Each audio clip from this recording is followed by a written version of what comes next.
안녕하세요. 올해로 진정한 40대에 들어선 평범한 여자예요. 어찌 보면 남들이 볼 때는 마냥 평범하지 않을 수도 있겠네요. 제가 겪은 일이 좀 어마무시하기는 했거든요. 저는 오늘 여기 모여주신 여러분한테 제가 겪은 콩가루 집안 식구들에 대한 이야기를 해보려 합니다. 벌써부터 아주 흥미진진하시죠? 아마 제 이야기가 시작되면 더더욱 흥미진진하다고 느끼실 거예요. 살짝끔 힌트를 드리자면 저와 남편에 대한 이야기, 그리고 저의 시부모님에 대한 이야기랄까요? 여러분이 어떤 걸 상상하시든 간에 그 이상의 일이 벌어졌던 것이니 한번 제 이야기에 귀를 기울여 보시길 바랄게요. 저희가 결혼을 좀 빨리 했죠. 그때는 뭐가 그렇게 급했는지 사랑이 눈이 멀어서 이렇게 아이도 빨리 낳고 그랬네요. 그래도 저희 아주 열심히 살았으니 오해는 말아주세요. 아유, 그럼요. 오해는 무슨 오해를 하겠어요. 사랑이 어디 시기가 있나요? 마음이 맞으면 좋은 거죠. 저나 저희 남편이나 이상하게 생각하는 거 없으니 아유, 염려 마세요. 오히려 이렇게 부모님이 젊으시니 더 좋은 거죠. 저건 저와 남편이 결혼을 앞두고 상견례장에서 나누었던 대화 중 일부예요. 왜 저런 말이 나왔는고 하니 저희 시어머니랑 시아버지가 18살 때 아이를 가지셔서 저희 남편을 19살에 낳으셨거든요. 지금 시점으로 돌아오면 저랑 남편이 40살이고 시어머니랑 시아버지가 동갑내기 60살이었죠. 저도 저 당시에 저희 엄마 아빠가 하셨던 말씀에 동의를 해요. 사랑의 나이가 어디 있고 시기가 어디 있겠어요. 법에 위배되지 않는다면 저는 그 사랑을 축복하자 하는 입장입니다.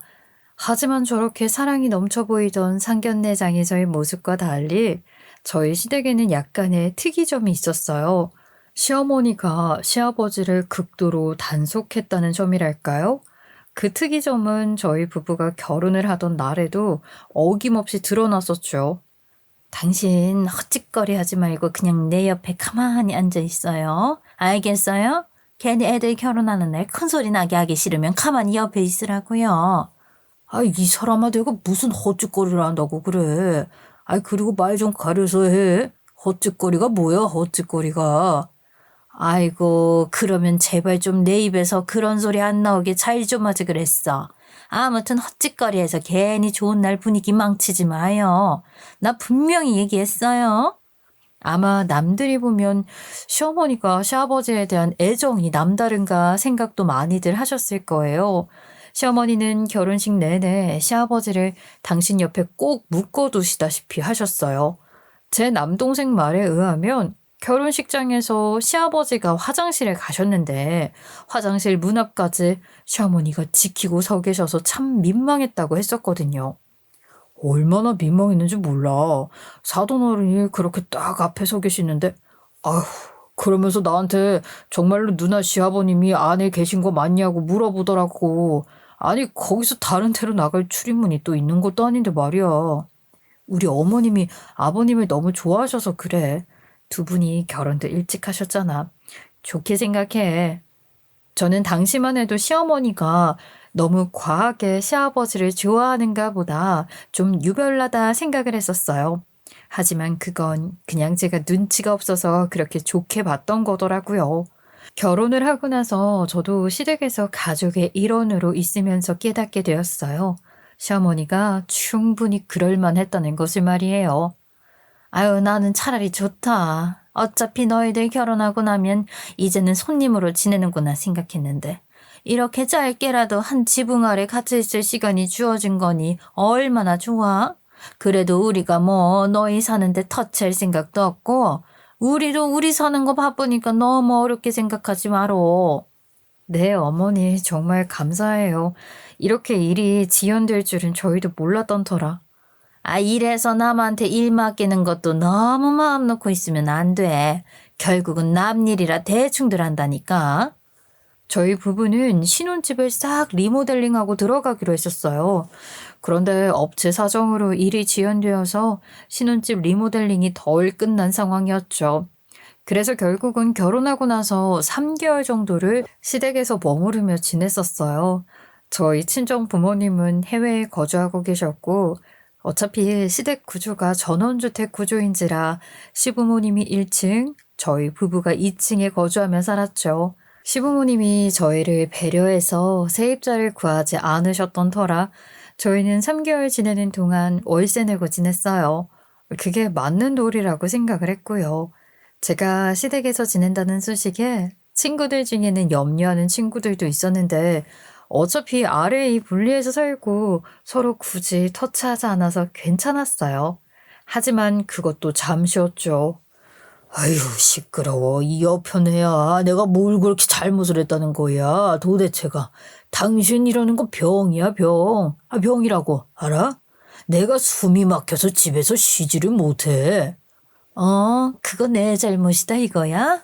당신은 멀쩡히 있었는데 나 혼자 미친년 날뛰기 하듯이 난리를 피운 거다. 아이 그 소리냐고. 누가 원인 제공을 했는데. 그냥 조용조용 지내는가 했는데 1층에서 들려오는 부부싸움 소리에 잠을 잘 수가 없었어요. 남도 아니고 시부모님이니 어떻게 저희가 모른 척할 수가 있었겠어요. 1층에서 시부모님이 다투는 소리가 들리면 후다닥 내려가기 바빴어요. 그리고 더 웃긴 건 시부모님이 다투는 원인은 늘 한 가지였다는 것이었죠. 원인을 제공하는 건 시아버지였어요. 물론 저 원인 제공에 대해 이야기한 건 시어머니셨기에 솔직히 처음에는 믿지 않았어요. 시어머니가 갖고 계시는 시아버지에 대한 불만은 시아버지가 갖고 있는 역마살이었습니다. 물론 역마살이라는 것도 시어머니 입장에서만 말씀하신 거였지만 말이에요. 아이 그럴 거면 그냥 결혼도 하지 말고 애도 낳지 말고 보따리 하나 들고 여기저기 돌아다니면서 살 것이지. 왜 나랑 결혼을 하자고 했어서 내 인생을 이렇게 망치냐 이거야.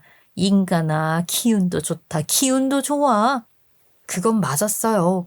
시아버지는 집에 붙어 있지를 않았죠. 저도 계속해서 이야기를 듣다 보니 와, 해도 해도 정말 대단하기는 하더라고요. 시어머니가 화를 내시는 내용을 들어보니 시아버지가 밖에 나가서 뭘 하고 돌아다니는지 알 것 같았어요. 저도 같이 얼굴이 일그러질 정도였으니 말이에요. 그렇게 여자가 좋으면 나가서 아예 들어오지를 말던가. 아주 지긋지긋해 죽겠어. 며느리까지 얻은 마당에 그러고 싶어? 너는 인간도 아니여. 짐승이여 짐승. 어휴 꼴 보기 싫어. 이 사람아, 말 가려서 해. 며느리 앞에서 못하는 소리가 없어. 내가 뭐가 여자가 좋다는 거야. 없는 말 지어내지를 말어. 없는 말? 없는 말? 내가 없는 말을 지어내. 내가 없는 말을 지어낸 거면 당장 이 자리에서 벼락 맞아 죽어. 알아? 시아버지는 젊을 적부터 무분별한 외도로 시어머니는 물론 당신의 자식들한테도 깊은 상처를 주었던 사람이었어요. 남편이 결혼하고 나서 저한테 해준 이야기가 있었죠. 솔직히 말해서 나는 아버지랑 앞으로 안 산다고 해도 전혀 마음에 타격 없어. 그건 혜정이도 같은 마음일걸? 걔가 오죽하면 당신 앞에서 그랬겠어. 자기 결혼식장 입장할 때 나랑 그냥 들어갈 거라고. 걔도 상처 많이 받았지. 혜정이 친구 엄마랑도 아버지가 그랬었으니까. 남편한테 들은 말은 정말 충격적이었어요. 시아버지는 젊은 시절 시누이의 친구 엄마와도 외도를 저질렀고 그거를 시어머니와 남편 시누이가 함께 목격했던 적도 있었다고 했죠. 그 일 때문에 시누이는 마음의 상처가 컸고 말이에요. 당연히 크죠. 다른 것도 아니고 내 제일 친한 친구 엄마와 그랬다니. 아유, 저는 상상도 하기 싫습니다. 그러면서 시어머니 역시 우울증을 오래 앓으셨었다고 남편은 이야기해줬어요. 나이가 들면 좀 나아지겠거니 했는데 사람 안 바뀌더라. 아버지 결국은 그렇게 똑같이 살면서 엄마한테 상처만 계속 준 거야. 그러다가 돌아온 거고 그걸 또 엄마가 받아준 거에 혜정이가 더 화가 난 거지. 시아버지는 상처를 그만 받고자 했던 가족들의 기대를 무참히 짓밟은 거였어요. 결국은 그렇게 시어머니 속썩이던 시아버지는요, 바람이 나서 10년 정도 집을 나가서 살았다고 하더라고요. 그 와중에 또 이 여자, 저 여자 갈아치워 만났겠죠. 그렇게 상간녀랑 같이 살다가 다 늙어서 시어머니한테 돌아온 것이었어요. 시아버지가 돌아왔던 건 저와 남편이 결혼을 할 때쯤이었고요. 아휴, 나는 몰랐어. 솔직히 말해서 요즘 세상에 그런 일이 흔하지는 않잖아. 나는 우리 시어머니도 대단하다고 생각해. 어떻게 그걸 받아주나 몰라? 어머머, 아이, 그러면 정말로 다시 받아주신 거야? 와, 너희 시어머니도 참 일편단심 민들레다. 아, 나 같으면 당장 꺼지라고 하고 얼굴에 침을 뱉었을 텐데. 내 말이 그 말이야. 그런데 두 분 사시는 거 보면 시어머니가 그냥 그때 안 받아주셨어야 했다는 생각이 든다. 진짜 하루도 빠짐없이 사오신다니까. 결혼을 할 때 그때 시어머니는 시아버지가 해외에서 일을 하다가 들어오신 거라고 둘러대서 그런 줄로만 알고 있었어요. 그러다 신혼여행지에서 남편이 제게 이야기를 해준 것이었어요. 이러이러한 일이 있었고 노년에 이르러서야 아버지가 돌아온 것이라고 말이에요. 부부싸움을 할 때마다 시어머니는 그 일을 늘 언급하셨어요. 용서할 수 없는 일인데 용서를 하시려 집에 들였으니 시어머니도 많이 괴로우셨을 거예요. 그렇게 젊은 년들 좋다고 쫓아다닐 때는 언제고, 고작 기어들어와서는 조강지처 옆에서 늙어 죽어야 하지 않겠냐고? 아이고, 꼴에 또 올해는 살고 싶나 보다. 네가 한 짓이 있는데 올해는 살고 싶어? 하여간 뻔뻔하기로서는 대한민국 1등일 거야. 재수없는 영감탱이 같으니라고. 시아버지는 뻔뻔하게도 자신의 과거를 용서해달라며 다시 가정을 이루고 싶다는 말로 시어머니의 마음을 움직이려 했었고, 시어머니는 맨날 시아버지가 징글맞다고 밉다고 하면서도 집 나갔다 돌아온 시아버지를 받아주고 무한굴레였어요. 시어머니와 시아버지의 모습이야말로 정말 애증 관계 아닐까 싶었어요. 죽을 만큼 밉다고 하면서도 시어머니가 시아버지를 엄청 사랑한다는 게 느껴질 정도였으니까 말이에요. 아무튼 그래서 시어머니와 시아버지는 지지고 볶으면서도 계속 같이 살고 있었어요. 저희가 시댁에 들어간 지 3개월이 지나 분가를 할 때에도 시어머니와 시아버지는 계속 같이 살고 있었죠. 계속 같이 싸우면서 말이에요. 언니, 저는 저희 엄마 얼굴 다시 볼 생각 없어요. 아빠 얼굴도 다시 볼 생각 없고요. 아, 진짜로 다들 제정신이 아니지. 나는 아예 인연 끊었어요. 미안해요. 그냥 돈으로만 보내고 저는 안 갈게요. 그런데 결혼을 하고 나서 보니 시부모 둘 다 문제가 많은 사람들이었어요. 그렇게나 착한 슈누이가 일절 시댁의 발길을 끄는 게 서서히 이해가 가기 시작했거든요. 시어머니는 단지 시아버지한테 가려져서 시어머니의 진상짓이 안 보였던 거지. 시어머니 역시 만만치 않았던 사람이었죠. 떨어져 나와서 보니 시어머니도 만만치 않은 진상이었거든요. 언니한테 그렇게 얘기했죠? 엄마가 살아봤자 얼마나 살겠냐. 나는 너를 볼 때마다 내 젊은 시절이 떠오른다. 애를 너무 일찍 낳아서 누리지를 못했어. 언니, 그 소리에 절대 넘어가면 안 된다니까요. 저는 어머니가 그렇게 말씀을 하시니까 마음이 안 좋아서 그랬던 건데, 아유, 이제는 나도 아가씨 말대로 안 하려고요. 이건 아닌 것 같아요. 시어머니는 저희 부부한테 뭐든 다 잘 뜯어갔어요. 오죽하면 손아래 시누이도 그런 시어머니가 지겹다며 연 끊고 살고 있으니까요. 시어머니는 뻔뻔하고 막무가내인 사람이었어요. 시어머니의 막무가내 성향은 종종 저와 남편을 지치게 만들었었죠. 어느 날은 저희 신혼집에서 남편과 제 친구들을 초대했었어요. 저랑 남편은 동호회 모임에서 만나서 결혼을 하였기에 친구가 같았거든요.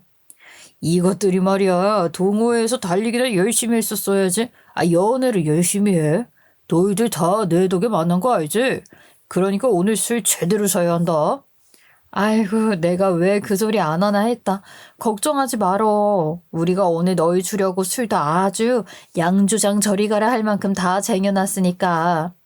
신혼집 집들이 얼마나 좋아요. 저도 들뜨고 남편도 들뜨고 친구들도 잔뜩 신이 난 상태로 다 같이 밖에서 가볍게 식사를 하고 2차를 하자고 함께 집에 올라갔어요. 세상에, 그런데 집에 들어섰는데 집에선 이미 술 파티가 한창이더라고요. 그건 다름 아닌 시어머니와 시어머니 친구 3명이서 벌인 술판이었어요. 엄마, 지금 이게 뭐 하는 거예요? 아이고, 아유, 내가 김치 넣고 간다면서 아예 눌러 앉아버렸네. 아이고, 어서들 들어와요. 나는 우리 상호 엄마 되는 사람. 그날 시어머니가 저희 신혼집에 김치를 놓고 가주신다고 하시길래 저와 남편은 그러시라고 하고서 비밀번호를 알려드린 상황이었어요. 그러면서 저희가 오늘 집들이를 하느라 직접 못 가지러 가서 죄송하다고. 그러면서 시어머니한테 몇 시에 친구들이 저희 집에 오는지까지도 이야기를 했었죠. 혹시나 해서 말이에요. 그런데도 시어머니는 자기 친구들을 저희 신혼집에 불러서 술판을 벌인 것이었어요. 어떻게 그런 생각을 하고 그런 행동을 할 수가 있는 것인지 지금도 이해가 가지 않아요. 그런 상황을 바라보면서 저희 부부는 물론이고 친구들도 너무 당황스러워 했었어요. 특히나 남편은 저한테 미안해서 어찌할 바를 몰라 했죠. 사람들 보는 눈도 많으니 남편은 화도 못 내고 거기서 일단 좋게 좋게 이야기를 했어요.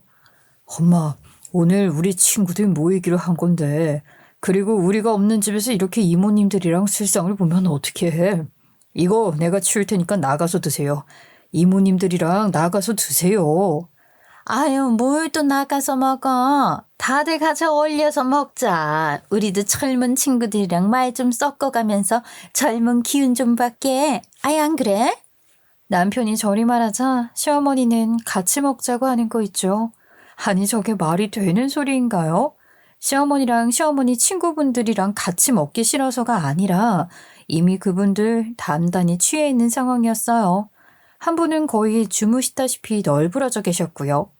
그런데 대체 뭘 같이 어울리자는 건지 저희 친정엄마가 절대 그러실 일은 없겠지만 만약에 저희 친정엄마였다면 바로 제가 나서서 이야기했을 테지만 일단은 참았어요. 남편이 해결하게 하기 위해서 말이에요. 남편 역시 저 못지않게 강한 사람이었거든요. 남편은 자기 엄마랑 대화를 하다가 도저히 안 되겠던지 저와 친구들 보고 잠시 카페에 가 있어줄 수 있겠냐 했어요. 미안. 우리 어머님이 원래 저러시는 분이 아니신데 일이 좀 있으셨나 봐. 정말 미안해. 내가 커피 살 테니까 일단 커피 한 잔씩 하고 있자. 정말 미안해. 너희 시간 내서 와준 건데. 미안할 게 뭐가 있어. 그나저나 괜찮은 거겠지? 아까 보니까 상호 그 자식 제대로 열받은 것 같던데. 괜찮아. 알아서 잘할 거야. 저는 결국 친구들을 데리고 카페에 가서 미안하다고 제가 커피까지 다 샀어요. 친구들도 저랑 제 남편 눈치를 보고 분위기가 아주 개판이었죠 뭐. 그러고 나서 얼마 지나지 않아 남편이 해결했으니 오라고 하더라고요. 집에 가보니 시어머니랑 시어머니 일행 모습은 보이지 않았어요. 남편은 저한테 슬쩍 다가와서는 정말 미안하다고 이야기를 했죠. 괜찮으니까 당신도 기분 풀어. 애들도 당신 걱정 많이 했어. 아까 일은 그냥 나중에 이야기하는 걸로 하고 일단은 기분 좋게 놀자. 저도 기분이 마냥 좋은 건 아니었지만 그래도 손님 초대해놓고 축 처져 있는 건 더 예의가 아닌 것 같아 이만 털고 기분 좋게 놀자고 했어요. 겨우 분위기를 띄워서 그렇게 어울려서 노는데 한 1시간 정도 지났을까요? 시어머니가 술에 잔뜩 취해서 저희 집 초인종을 누르는 것이었어요. 말이 초인종을 누른 거지 현관문 발로 차고 말도 아니었네요. 내가 생각하니까 열이 뻗쳐서 찾아왔다. 지 엄마랑 지 시어머니가 왜 자식놈 신혼집에서 술판을 벌였는지 그 이유를 그렇게 몰라? 용돈이라도 더 올려달라 이거지. 아니 어쩌면 그렇게 하도 내가지고서는 눈치도 없고 생각도 짧고 며느리랑 아들놈이 대기업 다니는데 고작 용돈 올려주는 게 그렇게 어려운 일이야? 시어머니는 저희 부부한테 용돈을 더 올려달라고 시위를 한답시고 저희 신혼집에서 그런 일을 벌인 것이었어요. 일부러 그런 말도 안 되는 일을 벌인 거였죠. 그 사실을 다 알게 되자마자 얼마나 어이가 없고 얼굴이 확 붉어지던지 결국 친구들한테 사과하고 집으로 보냈어요. 그러고 나서 저는 시어머니한테 이야기를 했죠. 어머니, 용돈에 있어서는 더 올려드릴 여유도 안 되고 그러고 싶지도 않아요. 충분히 잘 드리고 있다고 생각하고요. 저희 친정 부모님도 똑같이 그 용돈 받으시는데 왜 어머님이 이러시는 건지 모르겠네요. 그리고 어머님이 아까 그러셨죠. 부모 생각 안 하냐고요. 어머님은 저랑 이 사람 생각 안 하세요? 허이씨구. 예, 너 아주 나 잡아먹겠다. 어? 그래, 내가 얘기했지. 너희는 어떻게 된 게 부모 공경을 할 줄 모르냐? 어?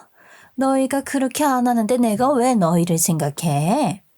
저희가 어머님, 아버님은 생각 안 한다고요? 아이, 어머니, 정말 그렇게 말씀하시는 거 아니죠? 어머님이 집 외벽 낡은 게 싫다고 하셔서 저랑 이 사람이 업체 불러서 싹 새로 리모델링 해드렸어요. 아니에요? 그런데 뻔히 집들이 하는 거 아시면서 술판 버리시고 일부러 이렇게 오셔서 막말하시는 건 말도 안 되죠. 그러면서 저는 시어머니한테 정말 실수하신 거라고 이야기했어요. 시어머니는 자기 아들까지 나서서 저리 말하니 너희 그러는 거 아니다 라고 하며 휙 나가더라고요. 너희가 주는 용돈 필요 없다고 하면서 말이에요.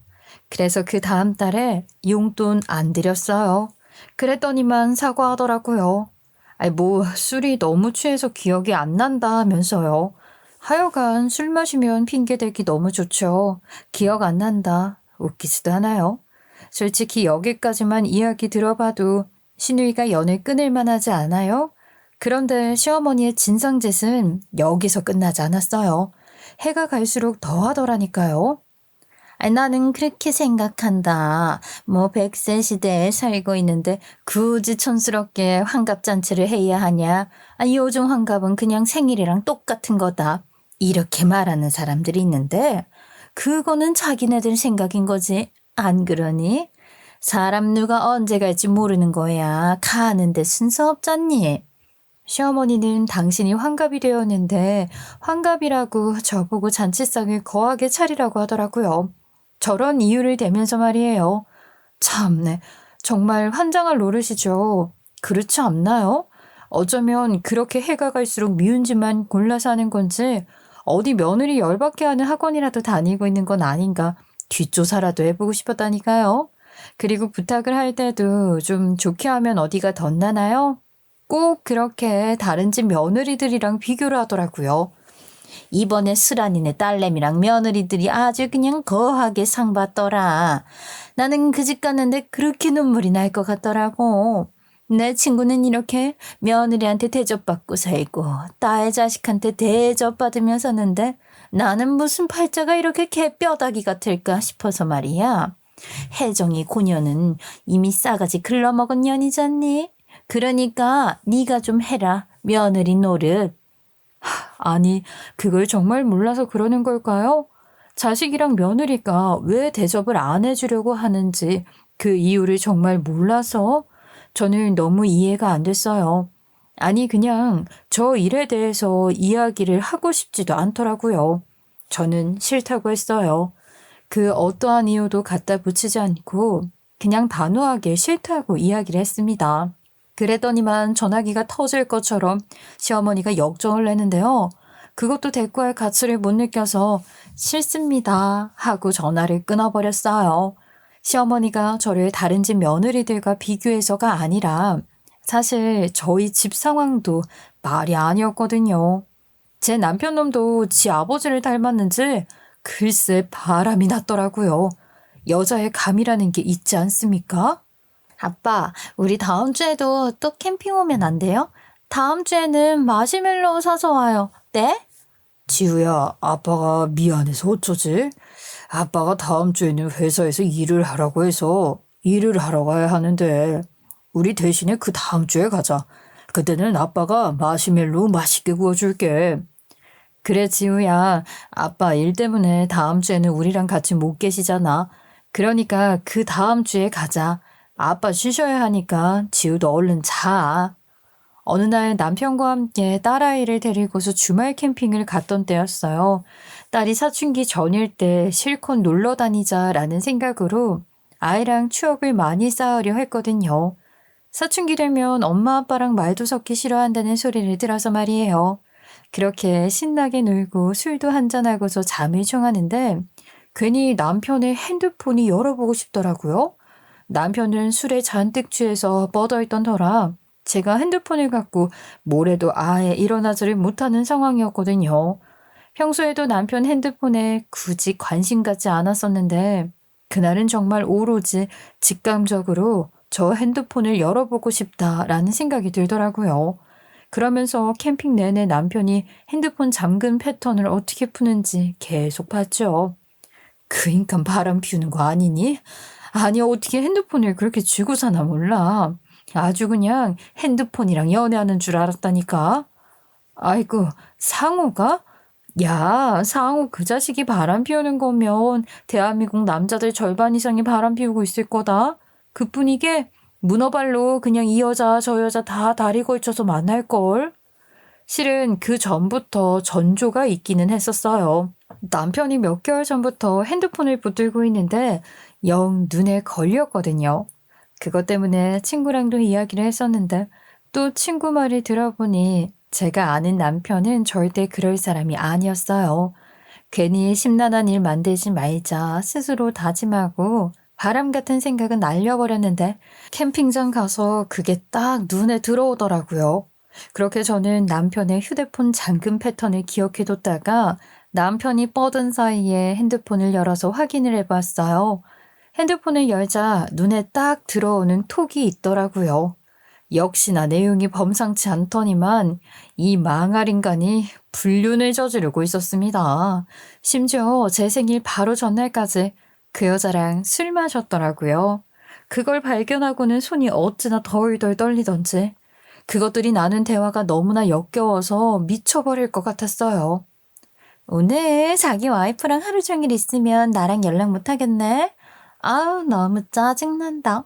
어제는 자기랑 늦게까지 놀아서 좋았는데. 그러니까 너무 짜증난다. 그래도 할 건 해야 와이프가 눈치 못 채지. 주말에 우리 놀자. 내가 출장 간다고 할게. 아쉽다는, 짜증난다는 상간녀의 말에 남편은 너무나 당연하다는 듯 같은 마음으로 동조를 하고 있었어요. 그리고 톡에 이어서 너무 정확한 증거가 쏟아져 나왔죠. 카톡 그리고 그 외에 주고받은 사진까지 그 인간 그 여자 집까지 오가는 것 같더라고요. 상간녀는 남편과 불륜을 저지르던 중 이사를 한 것 같았어요. 그 와중에 집 정리도 제 남편이랑 같이 했더라고요. 망할 인간, 우리 이사할 때는 귀찮다고 다 포장업체에 맡기자 하던 놈이 하여간 피는 못 속이는 거죠. 톡 내용에 상간녀가 이사한 곳 주소지가 있길래 저는 그것들이 주고받은 카톡 내용, 통화 내역, 상간녀 주소 싹 다 제 핸드폰에 찍어뒀어요. 그렇게 제가 남편의 외도 정황을 확인하고 난 와중에 시어머니가 저보고 자기 환갑잔치 준비하라고 한 거예요. 타이밍도 참 그지 같죠?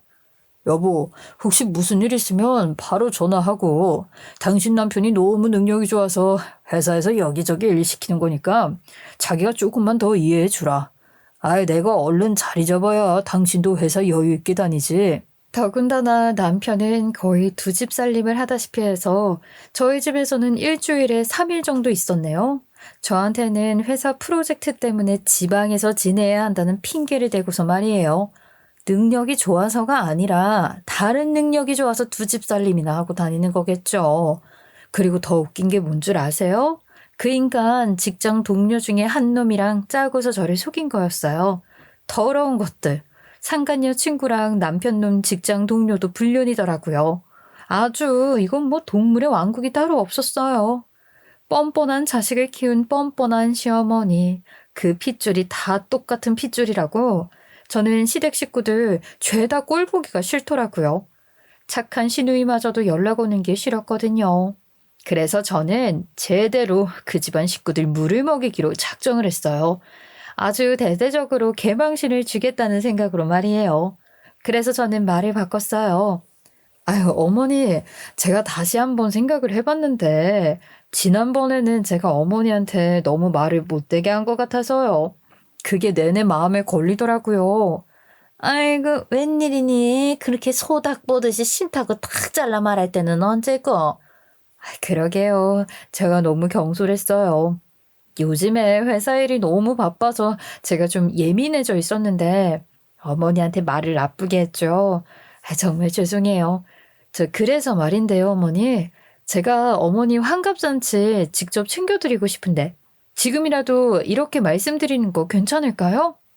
어이구, 이제 좀 철이 들었나 보다. 그래, 네가 며느리로서 나를 좀 챙겨줘야지. 그래야 내가 교회 사람들한테도 면이 좀 살 거 아니냐. 아무튼 내가 이번 한 번만 용서해 줄 테니까 잘해봐. 저는 그 집안 식구들 제대로 엿먹이려고 시어머니며 시아버지 친구들 싹 다 데리고 오라고 했어요. 아주 제대로 개망신 주려고 말이에요. 저는 그렇게 성대하게 잔치를 열어주겠다고 하고 나서 시어머니한테 상간년의 집 주소를 알려줬어요. 그리고 시어머니한테 신신당부를 했는데 남편한테는 파티해주는 거 얘기하지 말라고 했어요. 지금 중요한 프로젝트 때문에 정신이 하나도 없다고요. 그랬더니 시어머니도 알겠다고 하더라고요. 자기 아들 건들지 말라고요.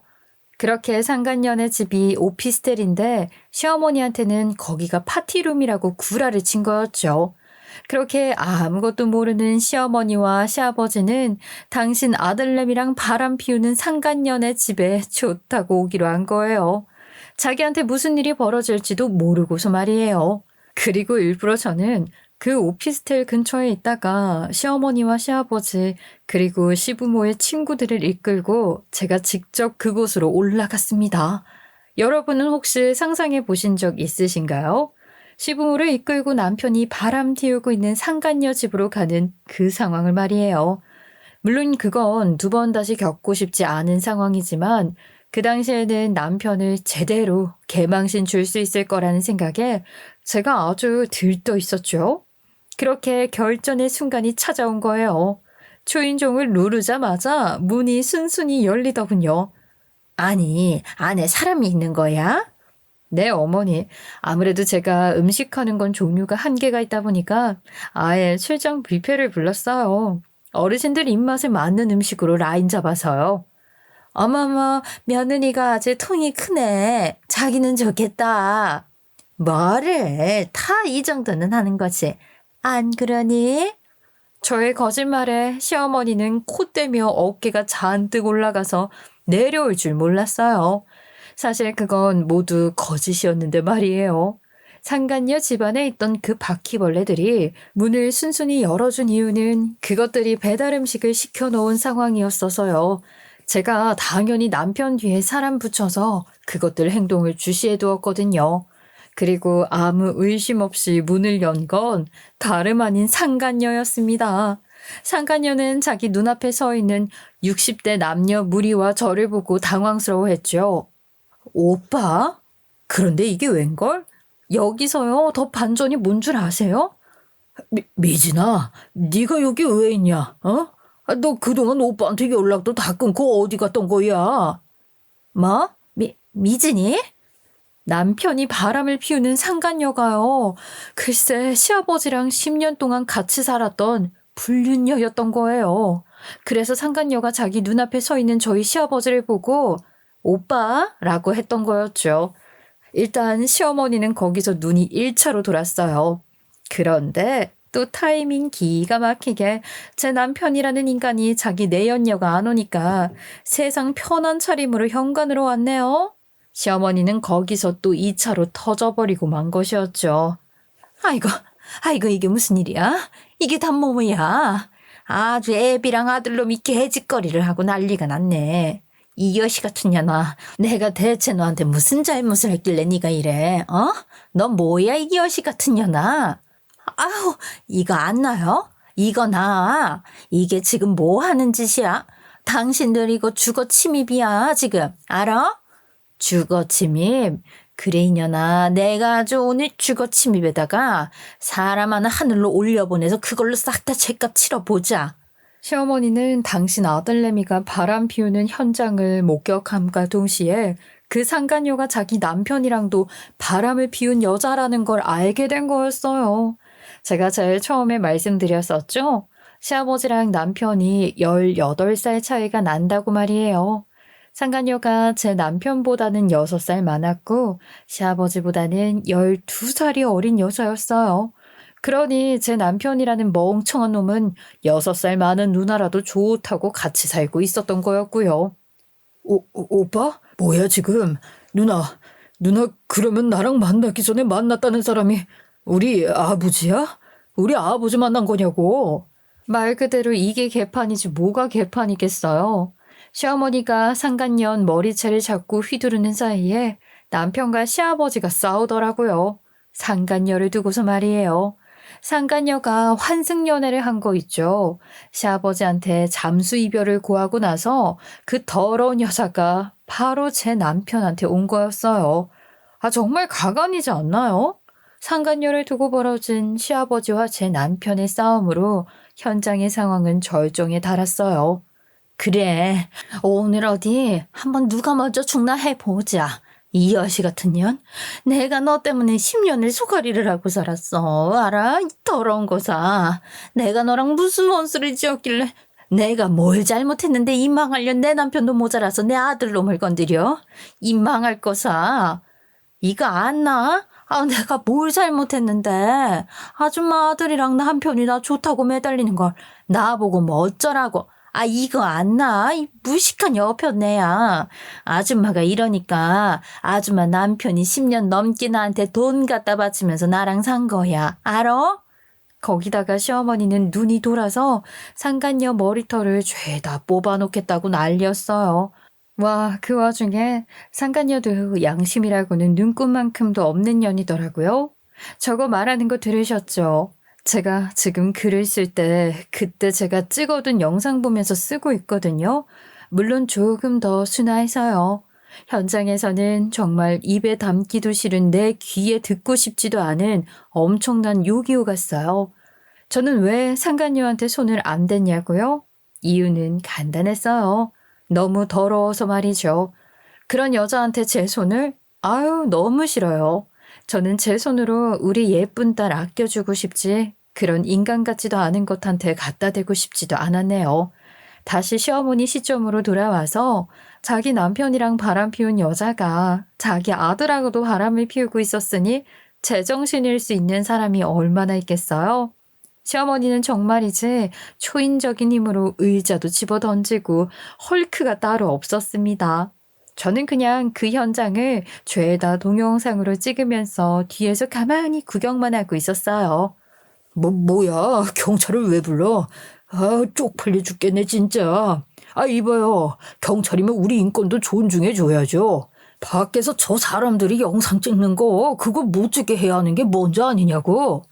누가 신고를 한 것인지는 모르겠다만 경찰까지 왔어요. 그리고 개판 5분 전인 상황을 보기 위해 오피스텔 입주민들이 나와서 구경을 하고 있었죠.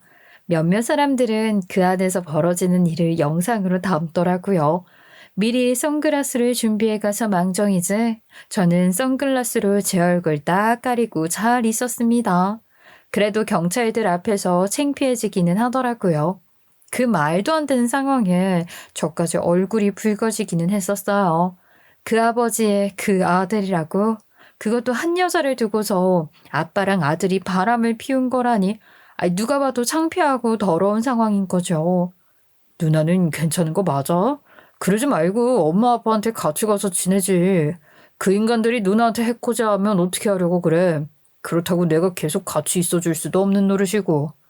걱정하지 마. 그 인간들 간도 콩알만 해서 아무것도 못해. 그리고 그럴 힘도 없을걸? 지금 그 인간네들 집안 개판 났어. 완전 콩가루 된 거지 뭐. 제 말 그대로였어요. 남편과 시아버지의 불륜이 밝혀지고 나서 더 개판되었죠.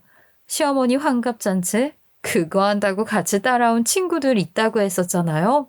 그 친구들이 시어머니랑 교회를 같이 다니는데 그것도 교회에서 아주 열심히 활동하시는 분들이었거든요.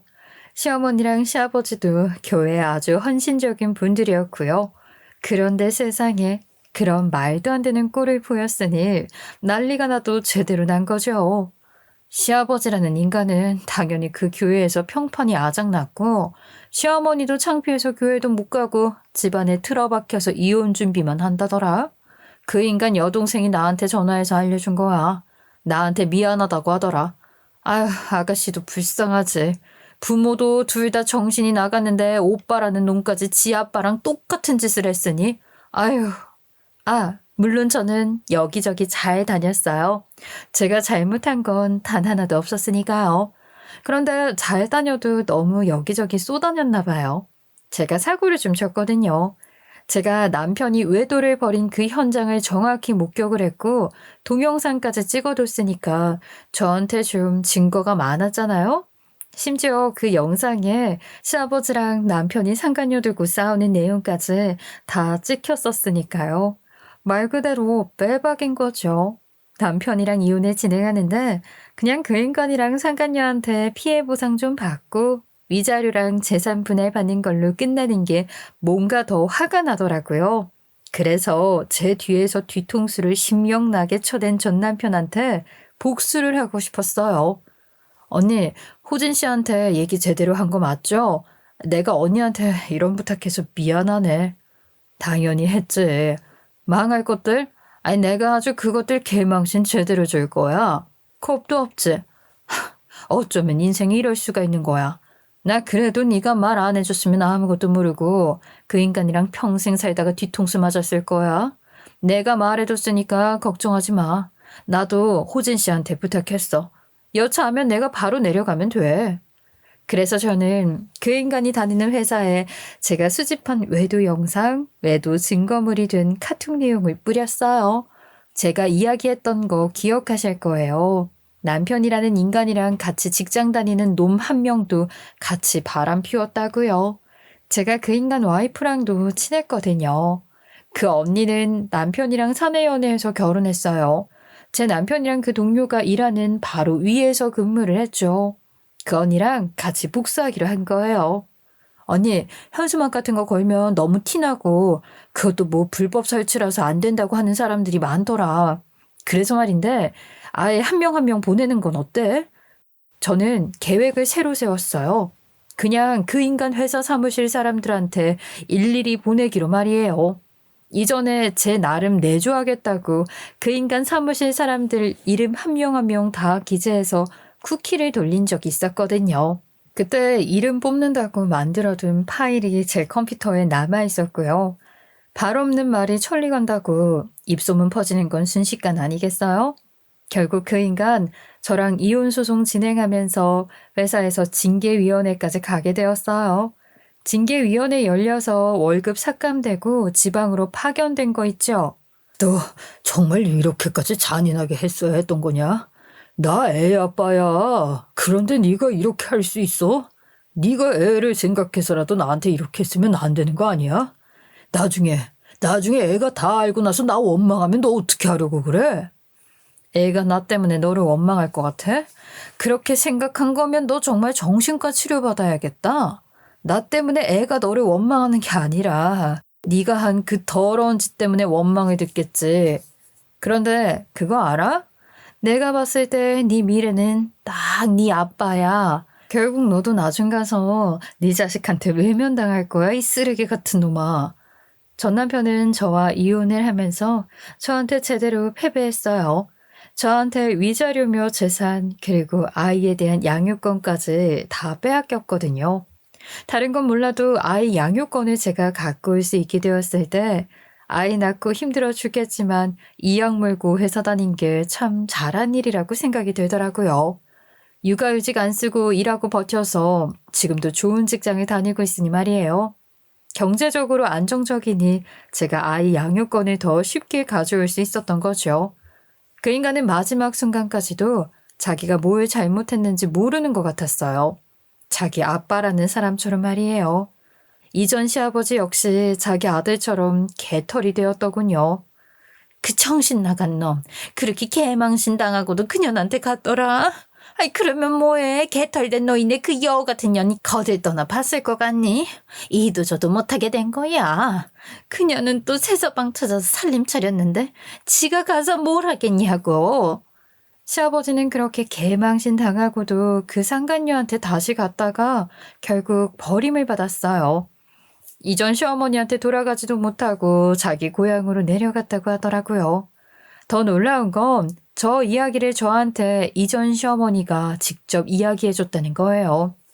이전 시어머니는 저한테 미안했다고 사과를 하고 싶다고 찾아왔었어요. 아휴, 내가 멍청했지. 그래도 그 녀석은 안 그럴 거라고 생각했어. 다를 거라고 말이야. 지 아빠라는 인간이 내 속을 얼마나 어떻게 썩였는지 봤으니까 안 그럴 줄 알았는데 내가 자식 교육 잘못 시켰다. 내가 너한테 정말 면목이 없구나. 미안했다. 이전 시어머니는 당신 아들은 자기 아빠가 그런 거 보고 자랐으니 안 그럴 거라고 생각을 했었대요. 하지만 모두가 아는 사실이잖아요. 피는 물보다 진하다고 그 피가 어디 가겠냐 이 말이에요. 결국에는 유전자가 같으니 계속 반복되는 거죠. 아니면 정말 이 약 물고 나는 절대 그러지 않겠다는 마음가짐으로 살던가요. 하지만 안타깝게도 제가 결혼했던 그 남자는 이를 악물고 반복하지 않겠다는 선택보다 자기 아빠랑 똑같이 사는 걸 선택을 했던 거죠. 딸, 아빠 안 보고 싶어? 아빠 보고 싶으면 엄마한테 언제든지 말해도 돼. 엄마가 아빠랑 둘이 사랑을 안 해서 헤어진 거지? 우리 딸이 싫어서 아빠가 헤어진 건 아니야. 그러니까 언제든 엄마한테 말해도 돼. 싫어. 나 아빠 안 보고 싶은데? 나도 다 알아. 아빠가 엄마 엄청 속상하게 한 거. 엄마, 나는 엄마 속상하게 하는 거 싫어. 나 아빠 안 보고 싶어. 안타깝게도 그 인간은 정말로 자기 아버지와 똑같은 길을 걷게 된 거 있죠? 아이가 어른들끼리 하는 대화를 들었던 것 같아요. 그래서인지 아빠를 보고 싶지 않다고 하더라고요. 한 달에 한 번 있는 면접 교섭권 날에도 아이가 싫다고 해서 단 한 번도 그 면접이 이뤄진 적이 없었거든요. 전 남편은 네가 다 시킨 거 아니냐라고 또 저를 모함하려고 했었어요. 하지만 한 번은 딸아이가 그 전화를 직접 받아서 이야기했었어요. 아빠, 나는 아빠가 정말 좋았어. 그런데 아빠가 엄마랑 나 버리고 나쁜 짓 한 거잖아. 그래서 나 이제 아빠 싫어. 아빠 미워할 거고 아빠 안 볼 거야. 그러니까 나 보려고 하지도 마. 아이의 대답은 저한테도 그리고 전 남편한테도 충격이었어요. 그 뒤로 전 남편은 아이에게 만나자고 연락을 하지 않았어요. 양육비는 제때 보내고 있지만 말이에요. 결국에는 반복되는 거죠. 그래도 아이 양육권을 제가 가져와서 다행이라고 생각해요. 저는 당분간 결혼을 할 생각도 없고 연애할 생각도 없습니다. 그냥 혼자서 딸아이와 함께 마음 편하게 살려고요. 위자료랑 재산 분배받은 걸로 투자한 게 잘 돼서 이번에 해외여행도 갑니다. 인생 뭐 이렇게 사는 거 아니겠어요? 이혼했다고 기죽지 않고 살아가려고요. 제 이야기는 여기가 끝이에요. 이렇게 길게 제 이야기를 다 털고 나니까 살 것 같네요. 아닌 척해도 제 안에 상처가 있기는 했었나 봅니다. 지금까지 제 말벗이 되어주셔서 감사했습니다.